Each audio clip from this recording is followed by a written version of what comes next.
Tally में की जाने वाली सिंपल 10 एंट्रियों के बारे में आज हम देखेंगे।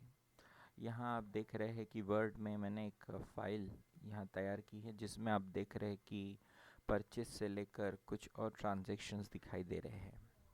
व्यापारी यहाँ पर अलग अलग ट्रांजैक्शन कर चुका है जिसकी एंट्री हमें टैली में करनी है। जैसे यहाँ परचेस यानी माल की खरीदी हुई है 3500 रुपये की, सेल किया गया है 7,500 का, रिपेयरिंग पर 350 रुपये का खर्चा किया गया है, क्लीनिंग पे 250 रुपये, ऑफिस एक्सपेंस, स्टेशनरी, कुछ मुफ्त के नमूने बांटे गए हैं जैसे कुछ साबुन या फिर तेल वगैरह के सैंपल्स, ऑटो रिक्शा पर 350 रुपये का खर्चा हुआ है। और यहाँ पर व्यापारी को डिस्काउंट यानी कि छूट की प्राप्ति हुई है जिसमें उसको फ़ायदा मिला है और कमीशन मिला है। अब ये सब एग्जाम्पल्स को हम टैली में करने के लिए सबसे पहले हम एक कंपनी बनाएंगे और उनके लेजर्स को इसमें हम डालेंगे, क्योंकि जब तक हम लेजर नहीं बनाएंगे तब तक इनकी एंट्री नहीं कर सकते। तो चलिए टैली में चलते हैं। अब यहाँ हमने टैली में एक स्टार इंटरप्राइजेस नाम की कंपनी बनाई है और अब हम इसके लेजर बनाते हैं, जो मैं पहले ही बना चुका हूँ। आपको एक बना के बताता हूँ। अकाउंट इन्फो में जाने का है और यहाँ पर आप लेजर में जाने के बाद इसमें आप देखोगे कि क्रिएट मल्टीपल ऑप्शंस के क्रिएट में जाकर हम इन सारे लेजर्स को बना सकते हैं, जैसे purchase sale sale, repairing expenses, cleaning expenses. तो यहाँ पर हमने लेजर बनाए हैं। आप देख सकते हैं कि ये लेजर यहाँ पर बन चुके हैं। तो यहाँ पर देखिए ऑटो रिक्शा का indirect expense, cleaning expense, discount received, income, office expense, repairing indirect expense, sales account, stationery, ये सारे लेजर इसमें हमने बनाने हैं। और ये लेजर बनाने के बाद में अकाउंट इन्फो के बाहर निकलकर हम आ जाते हैं यहाँ वाउचर एंट्री पर।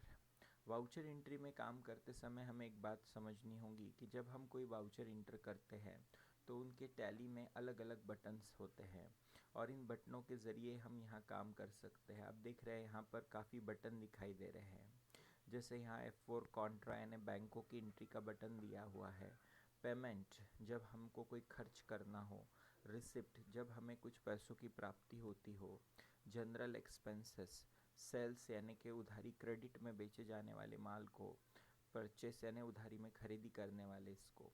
तो हमारे ट्रांजैक्शंस के हिसाब से इन बटनों का इस्तेमाल आज हमें करना है और ख़ास करके F5 और F6 जैसे बटनों का इस्तेमाल। तो हम टैली में चलते हैं। देखिए पहला आप देख रहे हैं परचेस किया गया है माल। अब ये कैश में होने की वजह से इसकी एंट्री आप चाहो तो F5 में या उधारी के बिल में भी कर सकते हो, लेकिन उसके बारे में हम अभी देखते हैं। पहले हम F5 का बटन दबाते हैं। टैली में F5 का बटन दबाएं, या यहाँ पर से भी आप F5 का बटन चुन सकते हो। अब यहाँ कैश में ये ट्रांजैक्शन हुआ है और हमने यहाँ पर व्यापारी से परचेस किया है और हमारा जो परचेस है वो यहाँ हम इंटर करेंगे कि हमारा कितने रुपए का माल जो है वो खरीदी किया गया है। तो उसके लिए हम यहाँ पर लिखेंगे अमाउंट 3500 रुपये और इसके बाद अगर कोई नरेशन हो जैसे बीइंग परचेस गुड्स या जो भी माल का बिल बुक नंबर हो वो हम यहाँ इंटर करके यहाँ इंटर बटन दबाएंगे और इसे एक्सेप्ट कर लेंगे। तो यहाँ हमारी परचेस की एंट्री यहाँ पे हो चुकी है। दूसरी एंट्री आप देख रहे हैं सेल की है, तो अब हम इसे सेल करते हैं। सेल के लिए हमारे पास यहाँ F6 यानी रिसिप्ट का बटन है, उसे हम प्रेस करेंगे, क्योंकि जहाँ हमें पैसा मिलता है वो हम F6 में लिखते हैं। तो यहाँ हम सेल लिख लेते हैं। हमारा जो सेल हुआ है वो है टोटल 7,500 रुपये का। तो अब यहाँ पर हम इंटर प्रेस करके 7,500 की एंट्री यहाँ लिख लेते हैं और इसे एक्सेप्ट करते हैं। नेक्स्ट ट्रांजेक्शन है हमारा रिपेयरिंग यानी खर्चे की बात है। F5 बटन दबाते हैं और यहाँ पर हम कैश में रिपेयरिंग ये अमाउंट लिख लेते हैं और रिपेयरिंग का जो खर्चा है वो है 350 रुपये। तो यहाँ पे 350 रुपये की एंट्री कर लेते हैं। जिसको रिपेयरिंग के लिए दिया गया हो वो खर्चा यहाँ पे लिख सकते हो, इसे एक्सेप्ट करें।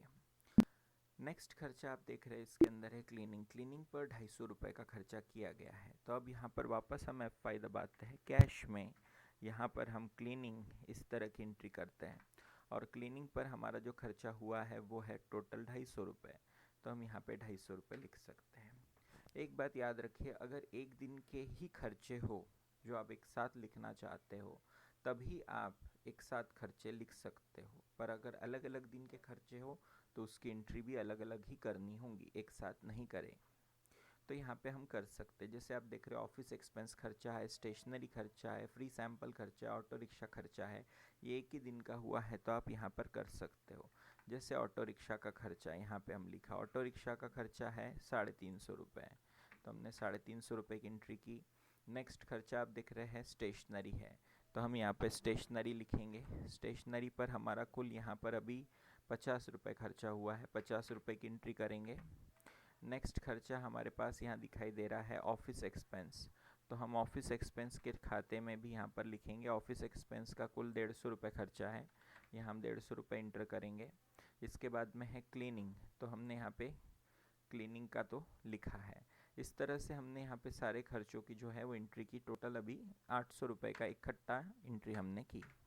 इसे एक्सेप्ट करने के बाद जब आप इसे देखना चाहते हो तो इसकी रिपोर्ट आप देखने के लिए पीछे स्केप से पीछे आ जाए और यहाँ आपको प्रॉफिट एंड लॉस में आना होगा।